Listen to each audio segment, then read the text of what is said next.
মাজুলীৰ বৃহৎ পৰিমাণৰ সুৰা কৰা হৈছে জব্দ মাজুলীৰ জেংৰাইত উদ্ধাৰ কৰা হৈছে 16 কাৰ্টুন বিলাতী সুৰা মোৱামাৰী গাঁৱত এজন লোকৰ ঘৰৰ পৰা উদ্ধাৰ কৰা হৈছে সুৰাখিনি আজি অজিত পেগু নামৰ লোকজনৰ ঘৰত উদ্ধাৰ হৈছে 517টা বিলাতী সুৰাৰ বটল বিগত দুসপ্তাহ ধৰি জেংৰাই মুখত আৰক্ষীয়ে চলাই আছে সুৰা বিৰোধী অভিযানত এই পৰ্যন্ত 1738টা অবৈধ বিলাতী সুৰাৰ বটল উদ্ধাৰ কৰা হৈছে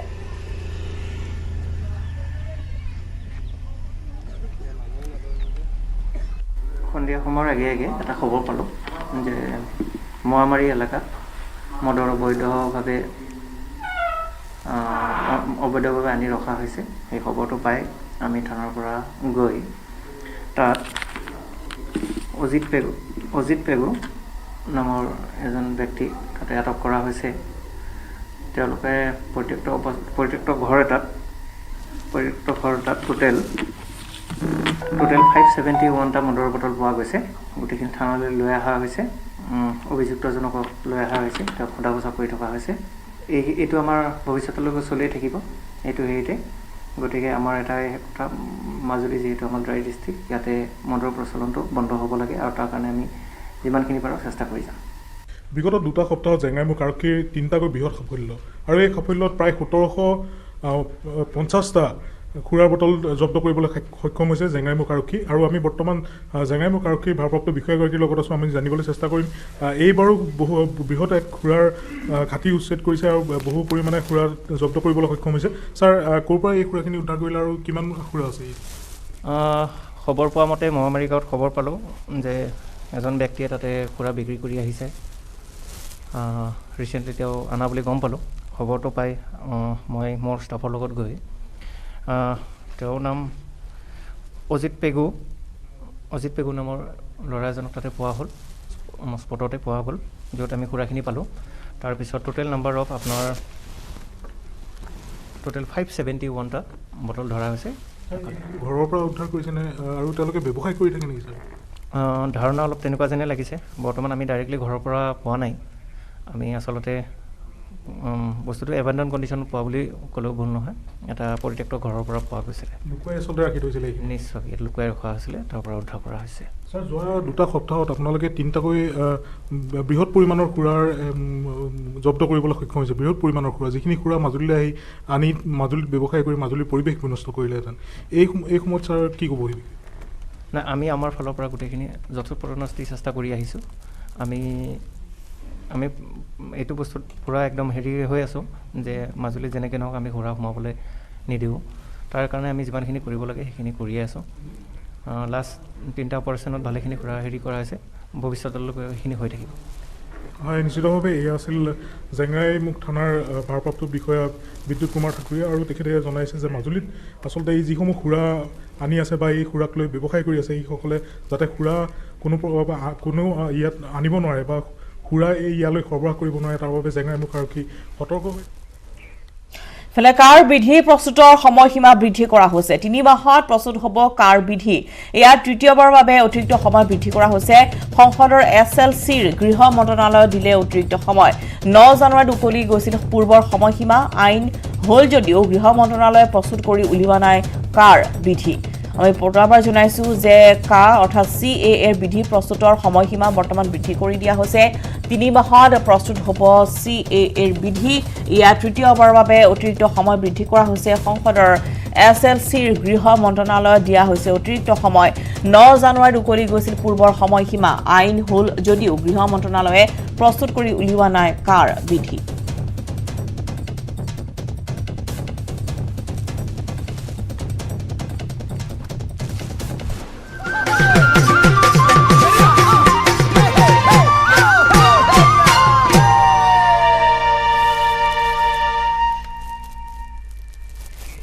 ডিগবৈ লক্ষীপথাৰৰ 1 নং কপহুৱা গাঁৱতো বিহুৰ প্ৰস্তুতি চলিছে 200 পৰিয়ালে লগে ভাগে এসাজ খোৱাৰ চলাইছে প্ৰস্তুতি গাঁৱৰ পুৰুষ মহিলাই ভেলাঘৰ নিৰ্মাণকে ধৰি সকলো আয়োজন প্ৰায় সম্পূৰ্ণ কৰি তোলা পৰিলক্ষিত হৈছে জনাবাদ দেখুৱাইছো ডিগবৈত কেনেদৰে চলিছে বিহুৰ প্ৰস্তুতি লক্ষীপথাৰৰ 1 নং কপহুৱা গাঁৱতো এনেদৰে চলিছে বিহুৰ প্ৰস্তুতি 200টিকৈ পৰিয়ালে লগে ভাগে এসাজ খোৱাৰ চলাইছে প্ৰস্তুতি গাঁৱৰ পুৰুষ মহিলাই ভেলাঘৰ নিৰ্মাণকে ধৰি সকলো আয়োজন প্ৰায় সম্পূৰ্ণ কৰি তোলা পৰিলক্ষিত হৈছে আগবঢ়াইছো এখন ৰীনা কাকতি গগৈৰ ৰিপৰ্ট এতিয়া মই উপস্থিত আছোঁ ডিগবৈ পাৰ্শ্বৱৰ্তী অঞ্চল লক্ষীপথাৰ ১ নং কপহুৱা গাঁৱত। ইয়াত যিহেতু দেখা গৈছে কপহুৱা গাঁৱৰ মহিলাসকল ইয়াত এনেদৰে একত্ৰিত হৈ বছৰেকৰ যি ভোগালী বিহু এই বিহুক আদৰাৰ যি প্ৰস্তুতি এই প্ৰস্তুতি সম্পূৰ্ণ কৰিছে। ইয়াত সুন্দৰ তেওঁলোকে আহোম সম্প্ৰদায়ৰ পুৰণিকলীয়া যি চিন হিচাপে চিহ্নিত তলাতল ঘৰ আহি তেওঁলোকে আজি প্ৰায় ১৫ দিন ধৰি গাঁৱৰ লোকসকলে এনেদৰে একত্ৰিত হৈ ইয়াতে ভেলাঘৰ সাজিছে আৰু গাঁৱৰ জীয়ৰী বোৱাৰী আইতা সকলো ওলাই আহিছে। এনেকৈ ভেলাঘৰ সাজি তেওঁলোকে বিহু নাচ প্ৰদৰ্শন কৰি আছে আৰু বিহুৰ মাজত মাথো আৰু এটা দিন বাকী আছে। কিন্তু অসমীয়াৰ হিয়াৰ আমঠু যি ভোগালী বিহু ভোগৰ উৎসৱ ভোগালী বিহু, গতিকে বিহু নামানি কোনো থাকিব নোৱাৰে। অসমীয়াৰ মনে প্ৰাণে যিহেতু বিহু বুলি ক'লে সকলো মন প্ৰাণ নাচি উঠে। আজি আমি ইয়াত উপস্থিত দেখিছোঁ যিহেতু ভেলাঘৰ প্ৰায় সম্পূৰ্ণ কৰি তুলিছে। গাঁৱৰ ডেকা বোৱাৰী জীয়ৰী সকলোৱে এনেদৰে একেলগে মিলি প্ৰায় ভেলাঘৰ সম্পূৰ্ণ কৰি তুলিছে আৰু মাত্ৰ এটা দিনৰ পিছতে যিহেতু দেখা যাব যে ভোগালী বিহু এনেদৰে মহিলাসকলে বিহু নাচ জুৰিছে। খুব সুন্দৰভাৱে দেখা গৈছে মহিলাসকলে বিহু নাচ নাচিছে, গান গাইছে তেওঁলোকে। বান্ধৈ চোতালৈ দুবৰি বান্ধৈ কোনকালে গুচিব, বান্ধৈ চোতালৈ দুবৰি বান্ধৈ কোনকালে গুচিব, বান্ধৈ ভুটি কৰে নুচু চু ভুটি কৰে নুচু চু। আমাৰ লগত আছে স্থানীয় ব্যক্তি যিটো আমি তেওঁৰ পৰা কিছু কথা জানিবলৈ ইতিমধ্যে চেষ্টা কৰিম, কিয়নো তেওঁ ইতিমধ্যে সকলোখিনি কথা আমাক জনাব কিদৰে গাঁওখনৰ সকলো লোক একত্ৰিত হৈ বিহুৰ যিহেতু প্ৰস্তুতি চলাইছে। আপুনি অকণমান আগলৈ আহক। কেনেদৰে আপোনালোকে কিমান দিনৰ পৰা বিহুৰ প্ৰস্তুতি চলাই, যিহেতু গাঁওখন সকলো একত্ৰিত হৈছে আৰু ক'ভিডৰ যিহেতু সময় সকলোখিনি সদৰি আপুনি আমাক জনাওকচোন। হয়, প্ৰথমতে মই নিউজ 18ক ধন্যবাদ জ্ঞাপন কৰিছোঁ। আমি এই ভেলাঘৰটোত আমি ভোজৰ কাৰণে প্ৰায় মানে আমাৰ ধৰ 200-300মান মানুহৰ কাৰণে এই প্ৰস্তুতি চলাইছোঁ। এই হেৰি এইবাৰ ভোজত কি কি থাকিব আপোনালোকৰ? কি এইবাৰ আমাৰ প্ৰায় গাহৰি থাকিব, মাছ থাকিব, বৰালি মাছ আৰু লগতে ধৰ ব্ৰইলাৰ মাংসও থাকিব, নামলাও থাকিব, লাও থাকিব। নামলাও মানে হ'ল আমাৰ পানী দিয়া সাজ আৰু লাও থাকিব ৰহি সাজ, এইটোও থাকিব আমাৰ। হয়, খুব সুন্দৰ এক অনুষ্ঠানে যিহেতু আগন্তুক আয়োজন কৰিছে, কিয়নো ডিগবৈৰ পৰা প্ৰায় কিছু নিলগত ক'ব লাগিব লক্ষীপথাৰ গাঁও আৰু প্ৰায় দেখা গৈছে গ্ৰাম্য অঞ্চলৰ যি বিহু সেই চহা যি লোকৰ জীৱন যি সংগ্ৰাম তেওঁলোকৰ এই বিহু কিছু সুকীয়া বুলি ক'ব লাগিব। কিন্তু খুব সুন্দৰভাৱে গাঁৱৰ মহিলাসকলে এনেদৰে একত্ৰিত হৈ প্ৰায় আজি 15-20 দিনৰ পৰা তেওঁলোকে নৰা কাটি এনেদৰে গোট খুৱাই সকলো জীয়ৰী বোৱাৰী যুৱকসকলে এনেদৰে খুব সুন্দৰ তেওঁলোকে ভেলাঘৰ নিৰ্মাণ কৰিছে আৰু এনেদৰে ভেলাঘৰৰ সন্মুখত তেওঁলোকে বিহু জুৰিছে। খবৰ মিডিয়া বাতৰি লৈছোঁ আন এটি বাণিজ্যিক বিৰতি।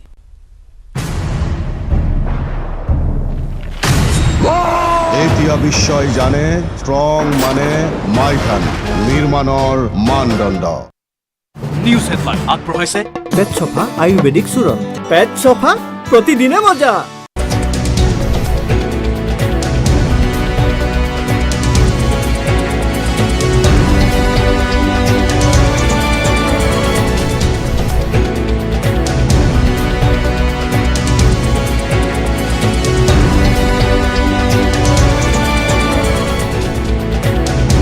নিউজ হেডলাইন আগবঢ়াইছে পেট চফা আয়ুৰ্বেদিক চূৰণ। পেট চফা প্ৰতিদিনে মজা।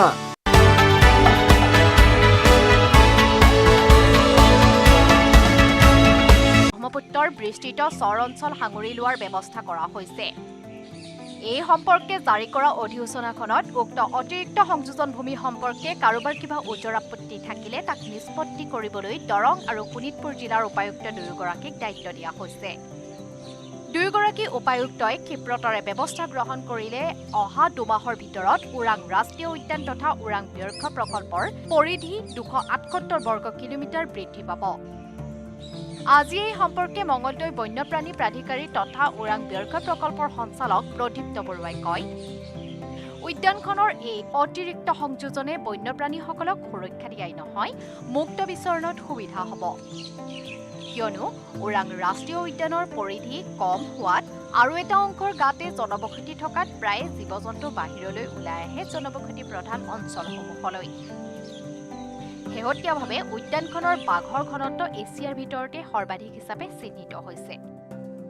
2016 চনত ব্যাঘ্ৰ প্ৰকল্প হিচাপে ঘোষিত ইয়াত আছে 24টা বাঘ। আনহাতে এতিয়া শোণিতপুৰ জিলা অতিক্ৰম কৰি কাজিৰঙা ৰাষ্ট্ৰীয় উদ্যানৰ সৈতে সংলগ্ন হ'ব বুলিও সঞ্চালক বৰুৱাই জানিবলৈ দিয়ে। যোৱা 3 জানুৱাৰীত আমাৰ ওৰাঙৰ ৰাষ্ট্ৰীয় উদ্যানখন ছেকেণ্ড এডিশ্যন এৰিয়া ঘোষণা কৰা হৈছে প্ৰায় 200 স্কোৱাৰ কিলোমিটাৰ আৰু সেইটো সংযোজন হ'লে আমাৰ ওৰাঙৰ পৰা আমি কাজিৰঙালৈ সম্পূৰ্ণ এটা লেণ্ডস্কেপ পাম যিটো কাৰণে আমাৰ ভৱিষ্যত প্ৰজন্ম আমাৰ যিখিনি লং ৰেঞ্জিং এনিমেল আছে তেখেতসকলৰ ঘূৰা ফুৰাত যথেষ্ট সুবিধা হ'ব এই মাটিখিনি আমি যিখিনি প্ৰস্তাৱিত এলেকা সেই গোটেই এলেকাটো হ'ল ব্ৰহ্মপুত্ৰ চৰ চাপৰি এৰিয়া দৰঙৰ পৰা Nabajyoti Mahanta report news 18 Assam north east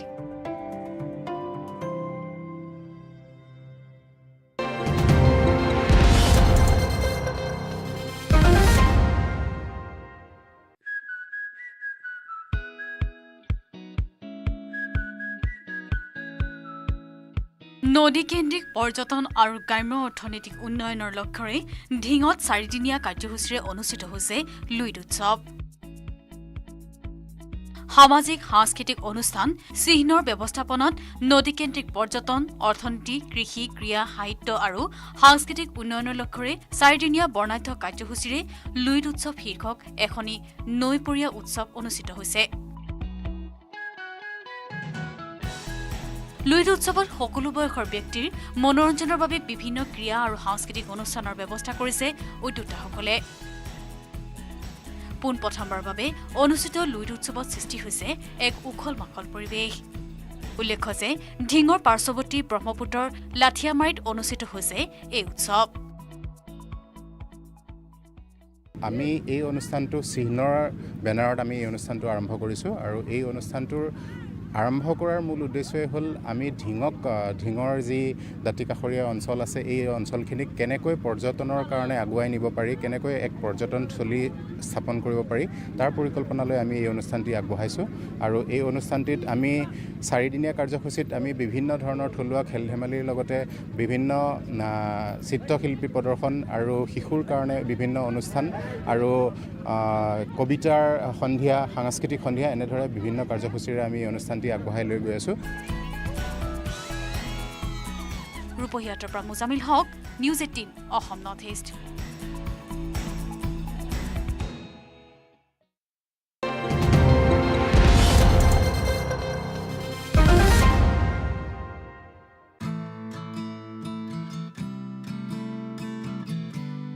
Morigaon জিলাৰ 500 গোপালকক প্ৰদান কৰা হ'ব দুজনীকৈ খিৰতি গাই সাৰথী এফপিচিক ইতিমধ্যে মুদ্ৰা লোনৰ জৰিয়তে সহায় কৰিবলৈ আগুৱাই আহিছে ভাৰতীয় ষ্টেট বেংক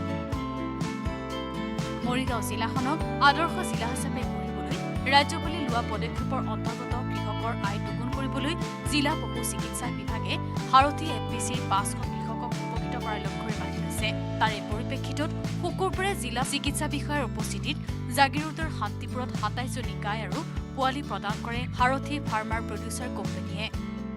গাইগৰু প্ৰদান অনুষ্ঠানত উপস্থিত থাকি জিলা পশু চিকিৎসক ডক্টৰ নীলোৎপল কাকতিয়ে সাৰথীৰ এনে পদক্ষেপৰ শলাগ লয়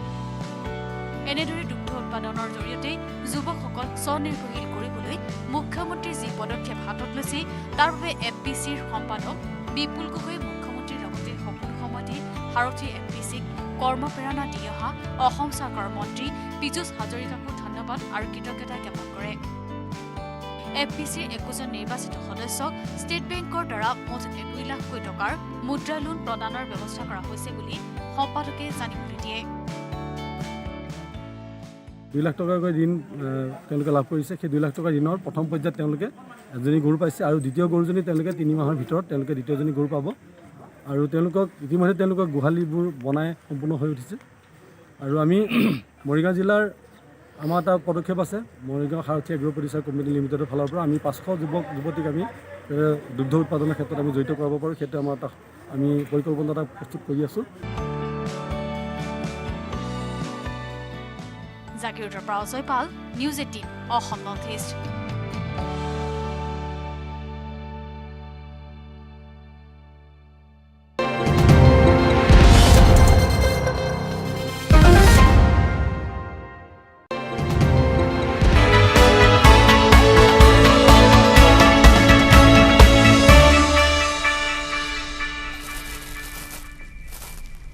উঠিছে বাতৰি শেষ হবলৈ ৰাজ্যৰ ভোগালী বিহু পালন নকৰা এখন গাঁও বিহুৰ উৰুকাৰ দিনা ভোজ ভাত খোৱাৰ পৰিৱৰ্তে চাকি নজ্বলাই উৰে নিশা উজাগৰে কটায় বিহুৰ দিনাখন গাঁওবাসীয়ে অনাহাৰে থাকি পালন কৰে শোক ৰঙিয়াৰ কেকেৰিকুচি গাঁওখনৰ ৰাইজে বিহুৰ আনন্দ ফূৰ্তিৰ পৰা বিৰত থাকে উল্লেখ্য যে 1998 চনৰ 13 জানুৱাৰীৰ মাঘ বিহুৰ উৰুকাৰ নিশায়ে অস্ত্ৰধাৰী বড়ো উগ্ৰপন্থীয়ে চলাইছিল নিৰ্বিচাৰ গুলীচালনা এই গুলীচালনাত শিশু মহিলাসহ মৃত্যু হৈছিল 17 জনকৈ নিৰীহ লোকৰ তেতিয়াৰ পৰা মাঘৰ উৰুকা পালন কৰা নাই গাঁওবাসীয়ে আৰু প্ৰতিটো দিনতে এনেদৰে উৰুকা পালন নকৰি তেওঁলোকে উৰে নিশা বন্তি জ্বলাই ৰাখে